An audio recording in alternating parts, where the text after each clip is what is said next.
Hello students, स्वागत है आपका अपने यूट्यूब चैनल संकल्प क्लासेस 93। आज मैं आप लोगों के सामने अनुच्छेद पढ़ाने वाले हैं, भारत के संविधान के अनुच्छेद। तो इसको दो क्लास में मैं लेकर आऊंगा। पहला क्लास आज रहेगा और उसके बाद एक क्लास और आएगा, और ये दोनों क्लास पढ़ लीजिएगा तो फिर आप जीवन भर अनुच्छेद आपको याद रहेगा। कैसे चुटकियों में हम इसको याद कर लेंगे, आइए जरा सा देखते हैं मेरे साथ। देखिए कैसे इसको याद करें। सबसे पहले है भाग 1 में आपका 1 से 4 में बताया गया है।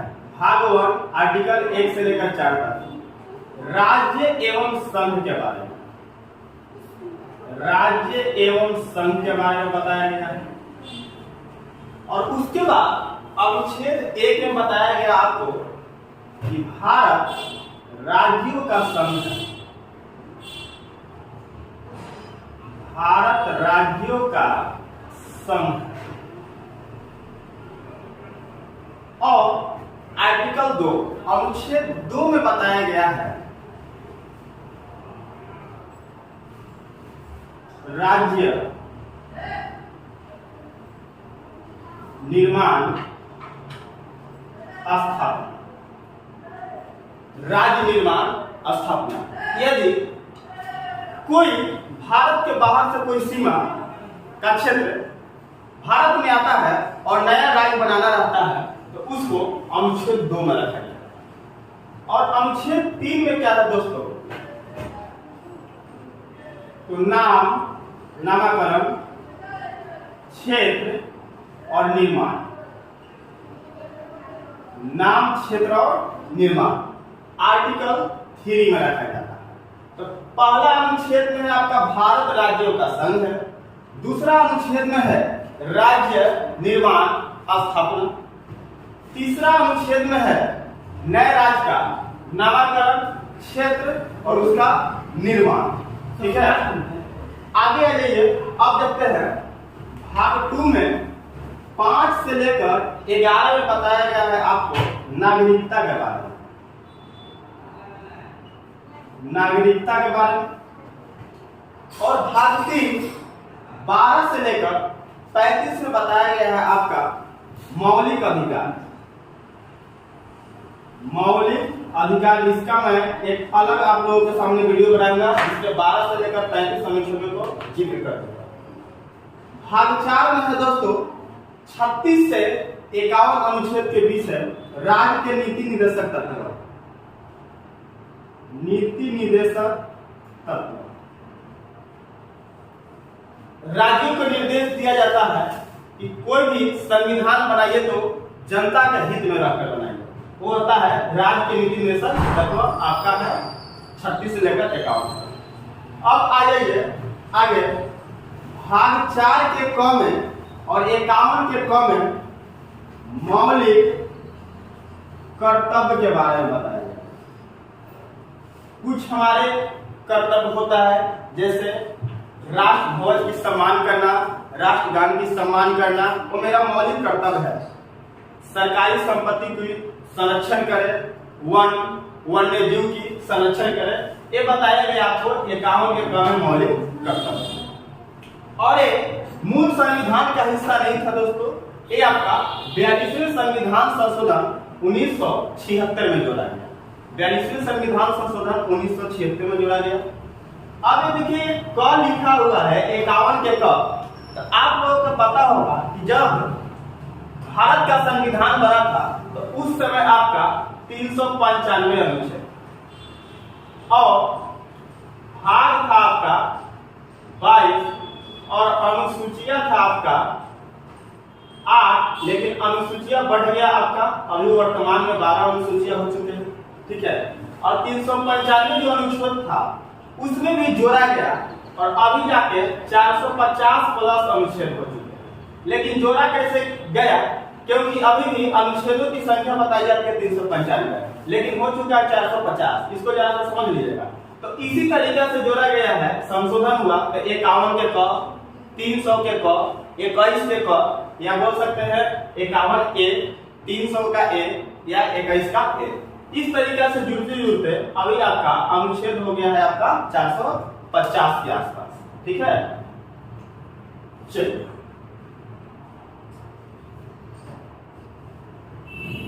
अब आइए राष्ट्रपति से जुड़े हुए कौन कौन से अनुच्छेद है, इसको मैं दो भागों में बांट दिया। ठीक है, देखिए आइए अनुच्छेद 52 में बताया गया है राष्ट्रपति का पद के बारे में, राष्ट्रपति का पद के बारे में। और अनुच्छेद 53 में बताया गया है कार्य एवं शक्ति। राष्ट्रपति का कुछ कार्य है एवं उनके पास कुछ शक्तियां प्रदान की गई है, उसी को बताया गया है कार्य एवं शक्ति। अनुच्छेद कितना में? 53।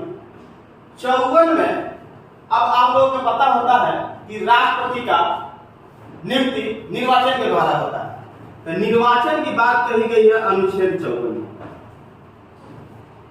निर्वाचन की बात कही गई है अनुच्छेद 54। अब देखिए हम लोग पढ़ लिए कि 52 में पद हो गया, 53 में शक्ति एवं कार्य हो गया, और आपका 54 में उनका निर्वाचन हो गया। और जब राष्ट्रपति बन गए तो कोई गलती करते हैं तो उनको अब हटाया कैसे जाएगा, तो वो हटाया जाता है, महाभियोग लाया जाता है। महाभियोग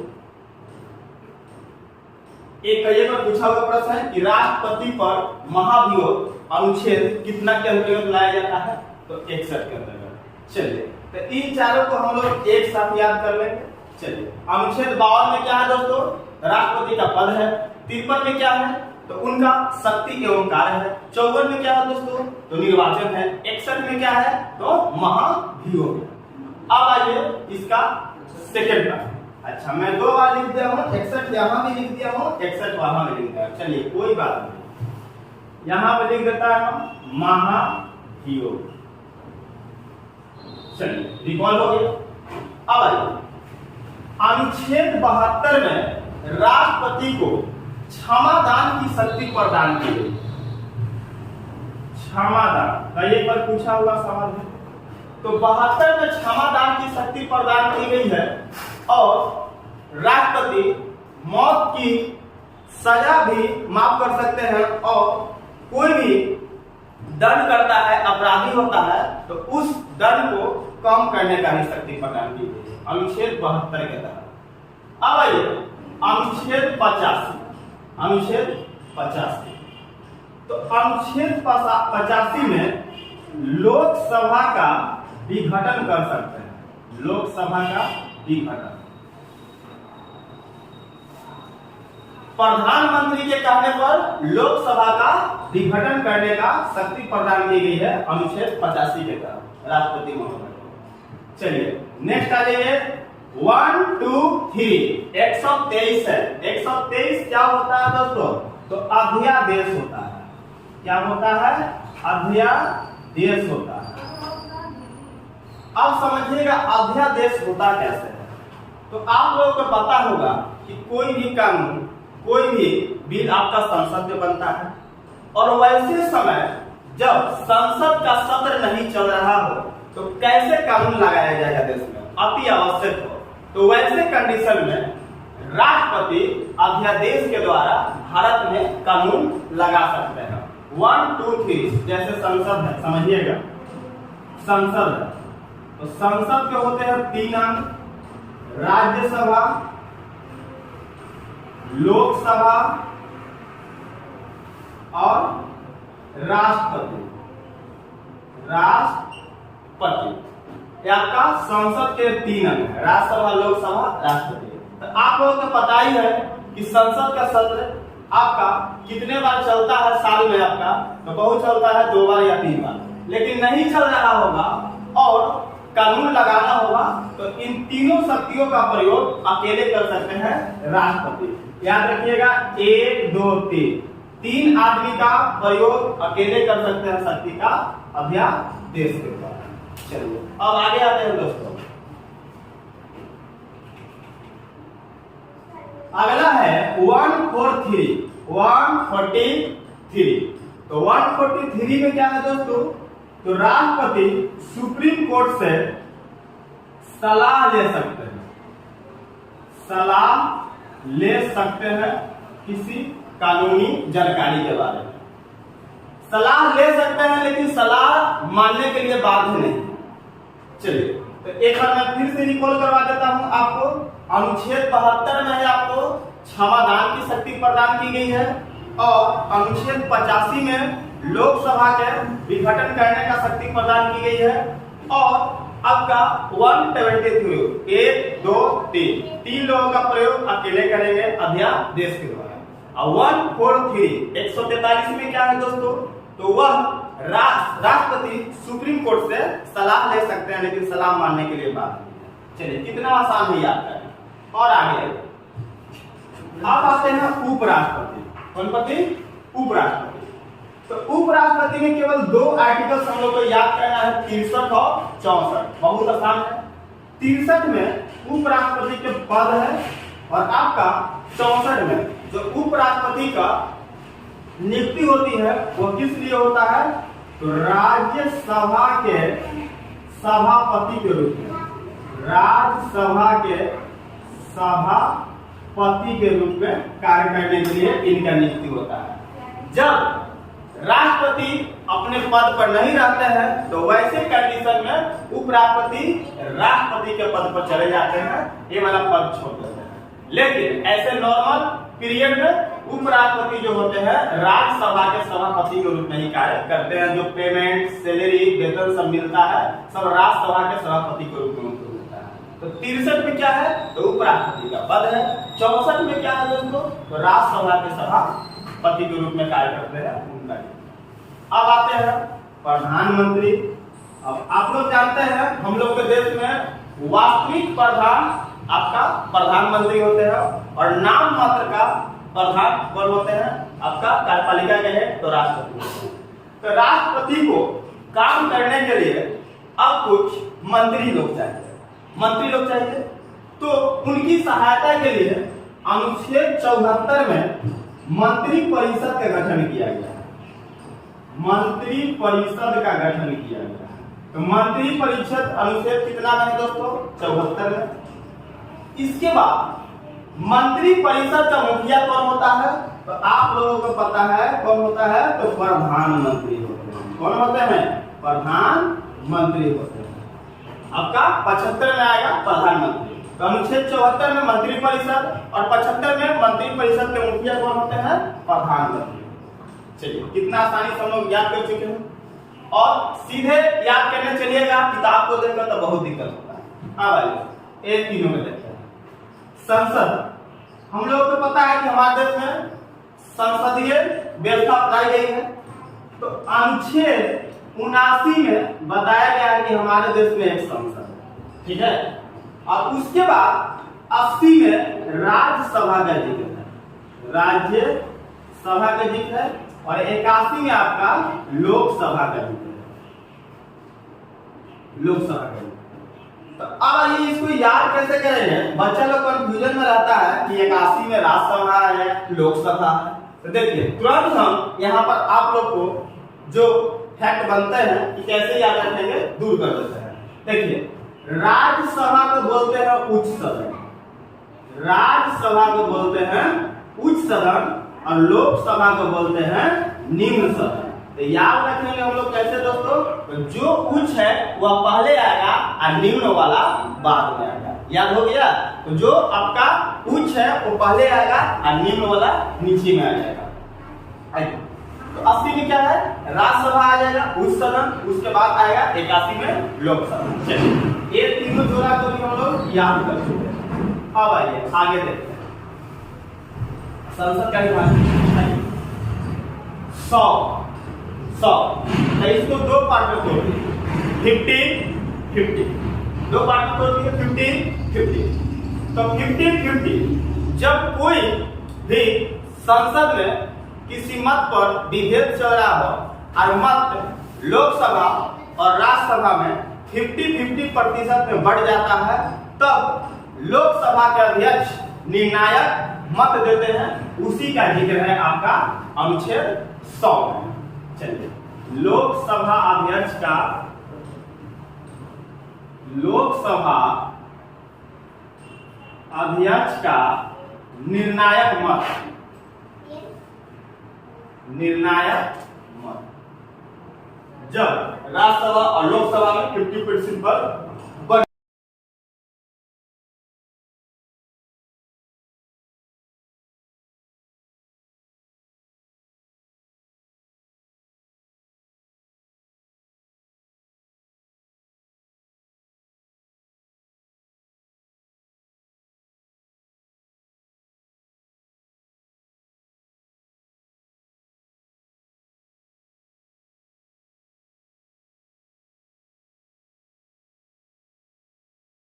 चलिए दोस्तों, अब 108 में पहुंच गया है। तो 108 में है संयुक्त अधिवेशन। आप लोगों को पता है कि श्री 108 बाबा आते हैं और कुछ लोगों को बुला के प्रवचन देते हैं। तो 108 के तहत एक संयुक्त अधिवेशन बुलाते हैं। और संयुक्त अधिवेशन कौन बुलाते हैं? तो राष्ट्रपति बुलाते हैं। कब बुलाते हैं दोस्तों? तो जब कोई भी बिल संसद में लंबे समय से पेंडिंग पड़ जाता हो और उसका निष्कर्ष नहीं निकलता है, तो वैसे कंडीशन में राष्ट्रपति लोकसभा और राज्यसभा दोनों को एक साथ बुलाते हैं और उस बिल को वो पारित करवा लेते हैं।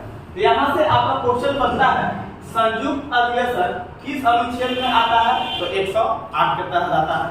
संयुक्त अधिवेशन बुलाता कौन है? तो राष्ट्रपति महोदय बुलाते हैं। संयुक्त अधिवेशन की अध्यक्षता कौन करते हैं? तो लोकसभा के अध्यक्ष करते हैं। चलिए और आगे बढ़ते हैं। चलिए, अब बाबा जी आए, प्रवचन दिए। अब बाबा जी को क्या चाहिए? धन चाहिए। तो धन हो गया आपका 110 में। तो 110 में क्या है दोस्तों? तो धन विधेयक है। कौन विधेयक है? धन विधेयक। धन विधेयक। चलिए, धन विधेयक के बाद आते हैं 110 में 2 जोड़ दीजिए, आपका हो गया 112। 112 में आपका है बजट। आप लोग देखते हो कि हर साल बजट पेश किया जाता है संसद में। चलिए, और इसमें करों का बंटवारा होता है राज्य सरकार और भारत सरकार। अब 112 में आपका बजट हो गया। और 116 में है दोस्तों लेखा अनुदान। लेखा अनुदान आपका 116 में है लेखा अनुदान। अब ये लेखा अनुदान क्या होता है दोस्तों?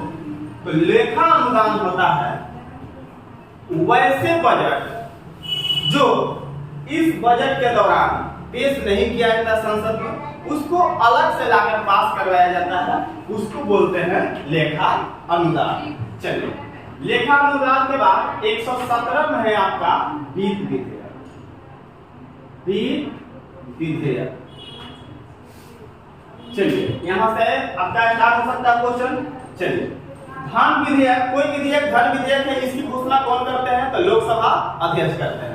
कोई विधेयक वित्त विधेयक है तो इसकी घोषणा कौन करते हैं? तो लोकसभा के अध्यक्ष करते हैं। चलिए, एक बार फिर से मैं रिकॉलिंग करवा देता हूं। बताइए 100 में क्या है? तो 50-50 लोकसभा का निर्णायक मत। 105 में क्या है? तो संसदीय विशेषाधिकार। 105 के बाद 108 में क्या है दोस्तों? तो आपका संयुक्त अधिवेशन। 110 में क्या है? तो आपका 108 में बाबा जी आए तब उनको धन चाहिए, तो 110 में धन विधेयक। 112 में क्या है दोस्तों? बजट है। आपका 116 में क्या है? लेखानुदान, जो बजट के दौरान नहीं पेश किया जाता है उसको अलग से लाकर पेश किया जाता है। ठीक है, और उसके बाद लास्ट आते हैं 100 आपका क्या है? 17 क्या है? वित्त विधेयक। चलिए, अब आइए हम लोग पढ़ते पढ़ते हम लोग लास्ट की ओर चल रहे आज के क्लास में। सुप्रीम कोर्ट, सर्वोच्च न्यायालय। तो इसमें आपको 3 ही याद करना है, क्योंकि 143 देखिए ना, मैं यहाँ पर आप लोगों को याद करवा चुका हूं। आइए, 124 में बताया गया है सुप्रीम कोर्ट का गठन, और 131 में बताया गया है उनका कुछ अधिकार होता है, मूल, आरंभिक, क्षेत्राधिकार,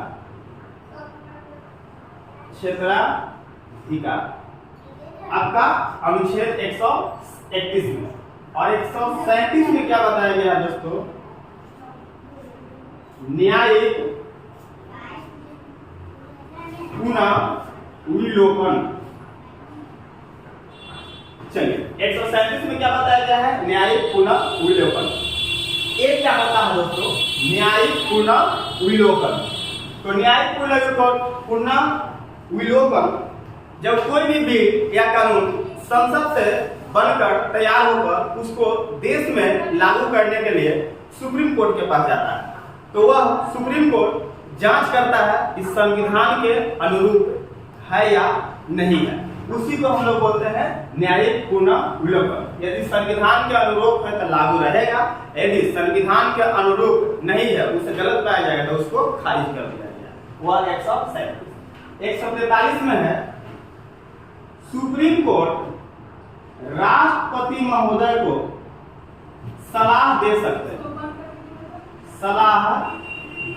हैं, लेकिन राष्ट्रपति सलाह मानने के लिए बाध्य नहीं है। ये आपका 143 में। अब आइए 2 आर्टिकल्स और बच गए हैं आपको, महान्यायवादी और सीएजी। तो अनुच्छेद 76 में महान्यायवादी की बात कही गई है। महान्यायवादी, तो महान्यायवादी क्या होता है दोस्तों? तो महान्यायवादी, आप लोगों को पता होगा कि देश के कार्यपालिका के हेड कौन होते हैं? तो प्रधानमंत्री होते हैं। क्या प्रधानमंत्री महोदय को कानून की जानकारी है? तो बिल्कुल नहीं है, नहीं हो सकती या हो भी सकती है। यदि जानकारी नहीं रहती हो तो कानूनी सलाह के लिए आपका महान्यायवादी चुनते हैं, ठीक है। और यह आपका संवैधानिक पद है। महान्यायवादी को पोस्ट दिया गया है, वो किसके लिए? तो प्रधानमंत्री की कानूनी सहायता के लिए। उसके बाद है आपका 148 में कैग, किसके बारे में? CAG, controller attorney general of India, ठीक है। Controller attorney general of India Bharat के महानियंत्रक एवं लेखा पर्यवेक्षक उसको बोलते हैं। जो भी भारत में पैसा का लेन देन होता है उनका लेखा जोखा रखते हैं, कैग के पास रहता है। जितने भी उजागर होते हैं घोटाले वो कैग करते हैं। चलिए दोस्तों, इस तरीका से आज का क्लास हम लोग का कंप्लीट हुआ। आइए एक बार फिर से शॉर्ट में रिकॉल करवा देता हूँ। चलिए, भाग 1 में क्या है? तो आपका राज्य एवं संघ है। राज्य एवं संघ, माफ कीजिएगा, राज्य एवं संघ है। भाग 1 में क्या है दोस्तों? तो भारत राज्यों का क्या है? संघ है। भाग 2 में क्या है? अनुच्छेद 2 में क्या है? राज्य निर्माण एवं स्थापना। अनुच्छेद 3 में क्या है? तो नाम, क्षेत्र और निर्माण। भाग 2 में है आपका 5 से 11 अनुच्छेद में नागरिकता। भाग 3 में है 12 से 35 में मौलिक अधिकार, और 36 से 51 भाग 4 में है नीति निर्देशक राज्य, और 4 के 51 के मौलिक कर्तव्य। आइए राष्ट्रपति को रिकॉल कर लिया जाए। 52 में आपको तो बताया गया है, पद बताया गया है। 53 में कार्य एवं शक्ति, 54 में आपका निर्वाचन, 61 में महाभियोग। चलिए कंप्लीट हो गया। इधर आइए, अनुच्छेद 72 में क्या बताया गया है? क्षमा दान। 85 में क्या बताया गया है? लोकसभा का विघटन। 123 में क्या बताया गया है? अध्यादेश। 143 में क्या बताया गया है? राष्ट्रपति सुप्रीम कोर्ट से सलाह दे सकता है। कंप्लीट हो गया हम लोग का राष्ट्रपति। चलिए, उपराष्ट्रपति 63 में आपका पद है उपराष्ट्रपति का। वो पद किस लिए बनाया गया है? तो अनुच्छेद 64 में राज्यसभा के सभापति के रूप में कार्य करते हैं, इसलिए।